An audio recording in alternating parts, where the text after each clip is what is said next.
Hi everyone and welcome back to my channel. My name is Tilly and I'm the founder of That Oxford Girl and That University Student. And most of my content is related to student life, applying to university and giving you a really current perspective of what it's like to be a student at both Oxford Uni and now broadly universities across the UK and globally. And there's still going to be lots of content on that.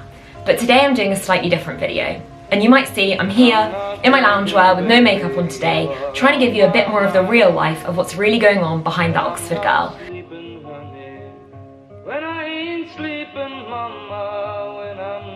Because there's something that I haven't been telling you guys for the last 2 years, and I feel like now is the time to open up.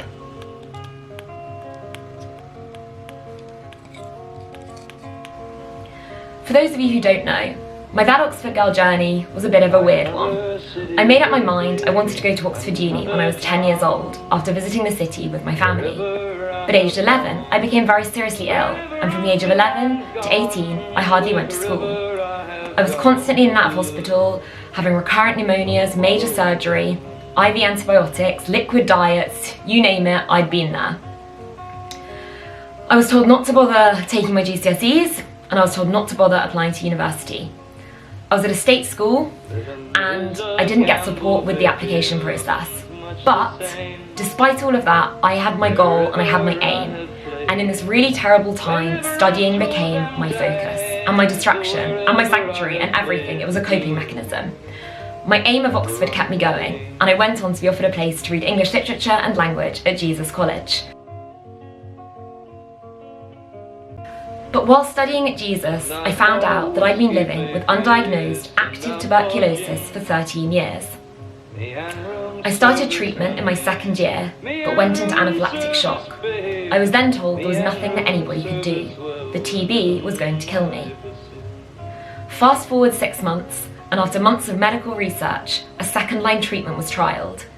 This was a combination of chemotherapy drugs which I had to be on for 18 months. I was still on these when I graduated and couldn't go and get a full-time job like all of my friends. So I asked myself, what am I good at? Writing. What did I know about? Oxford University. My own journey had taught me so much about overcoming barriers and navigating the complex application process, and I wanted to help other young people with that process. And so That Oxford Girl was born. And it went from strength to strength. It really took off, which was so exciting. And it's been amazing to see how many young people it supported over the last few years.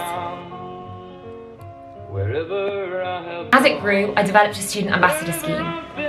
And I started telling my story, something which I hadn't done before. When I initially set up That Oxford Girl, nobody knew about the background of TB. Nobody knew about my weird journey to getting to Oxford. But I found that my ambassadors were starting to open up to me about their stories, their obstacles, their challenges. And I felt it was time I opened up too. And when I did, I received so many messages from so many different followers saying how my story really resonated with them and inspired them to think that whatever obstacles or challenges they may have, it was possible to still achieve great things and to go on to top universities and higher education if that's what you wanted your goal to be. You may remember me posting on Instagram 2 years ago now, where I apologised for not being able to upload as many posts as usual because I was in hospital. I said that I ended up there in an ambulance and I've been there ever since. And you guys sent in so many incredible messages. But I wasn't in the right place at that point to open up about what was really going on. And for the last 2 years, I've kind of kept this self-preservation, this wall that I used to build up when I was at university. I had such a fear when I started Oxford of being labelled the girl who was always ill, the girl who was always in hospital, the girl eventually with TB. And the Oxford colleges very much feel like a school environment where everybody knows everything about you. I just wanted to be known as Tilly. I wanted people to know me for me and not have the label of the illness hanging over me because I didn't want that to define me. But I've seen the power of opening up. I've seen the power of sharing real life stories from my ambassadors who inspire me again and again with the obstacles and challenges that they've overcome to get to Oxford Uni. And now with That University Student, reading your posts about the challenges you've overcome to get to other universities around the world, and also the impact of challenges in your lives they're having on your daily lives whilst being students. And I feel like it's finally time that I open up about what's been going on with me over the last 2 years. Now the reason I haven't, in part, is because I always had this fear of sort of being judged or being put in a box. I wanted that Oxford girl to go somewhere, and I worried that I wouldn't be seen as a viable social enterprise or a viable business or investable or the sort of person who could get a publishing deal if I was deemed to be ill still. So what I did is I put on my makeup, I took my medication, and I presented an image to the outside world of what probably on social media and to people who have come across me in a business context looks like a pretty perfect life. But what's the point in portraying a perfect life? No one's life is perfect. And I actually think that my platform is going to have so much more power if you know the reality of the situation behind it. So today that is what I am going to reveal.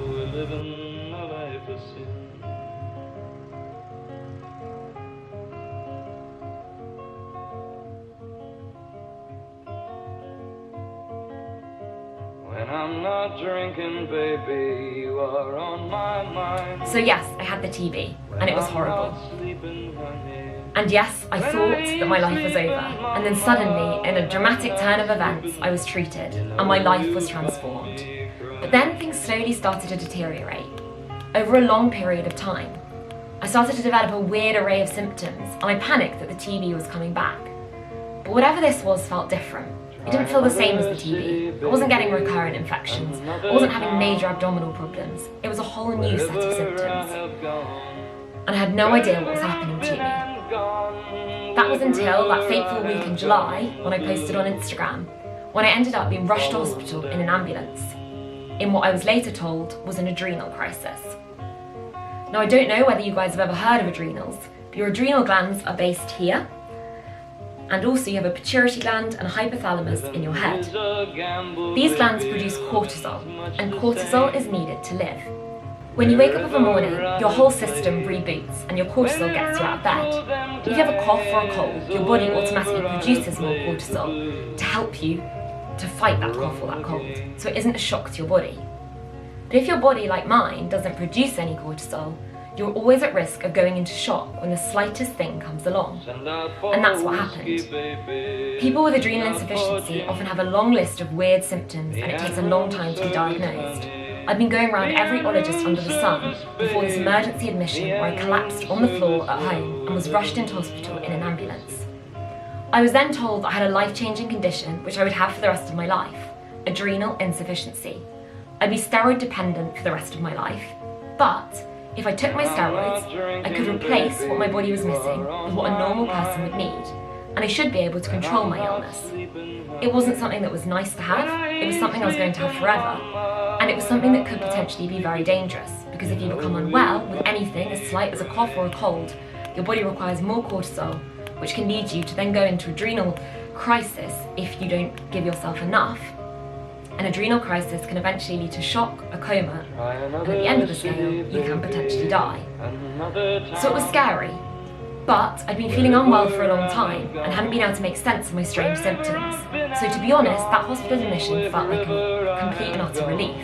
And when I posted on social media, I remember thinking, I've posted, I've said I'm in hospital, but I don't need to go into detail because this area of my life is now sorted. We found the problem, I'm going to be treated, and life can get back to normal. But unfortunately, that didn't happen.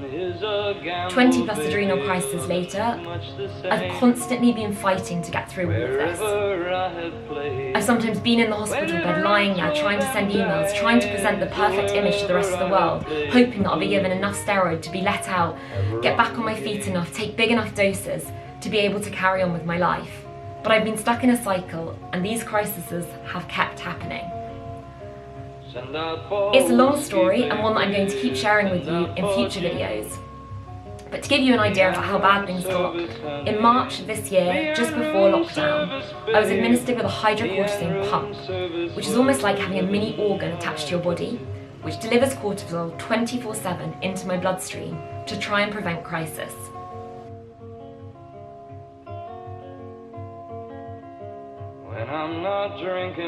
But unfortunately, the last few months in lockdown have been a complete and utter disaster, with crises and attacks still happening, even with this little machine helping me out.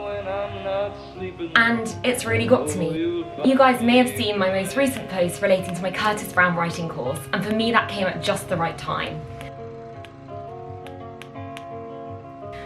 I've always found that whenever I have anything to deal with that's horrible in life, and for sadly a lot of my life that's been the case throughout, I've needed a distraction, I've needed a focus, I've needed something outside of all the horribleness of the illness to keep me on track.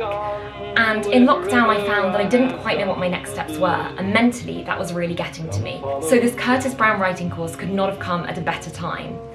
And to have that outlet, and to hopefully find I can create something good out of this terrible situation, like I did with that Oxford girl, like I've done with that university student, like I did with the last book, it suddenly makes it seem that despite the odds, despite everything, I still managed to achieve. But this video was really about showing you that the life presented on social media isn't the perfect one that you might all think. Today I'm kind of stripped back, no makeup, in my loungewear, with this bracelet that you've probably seen featured looking like a nice piece of jewellery in lots of Instagrams, which is in fact a medical alert bracelet, a pump which is injecting into me 24/7 through a tube and a cannula, giving me cortisol, and the reality that whatever the face I might be putting out to the outside world is not being reflective of what's going on under the surface.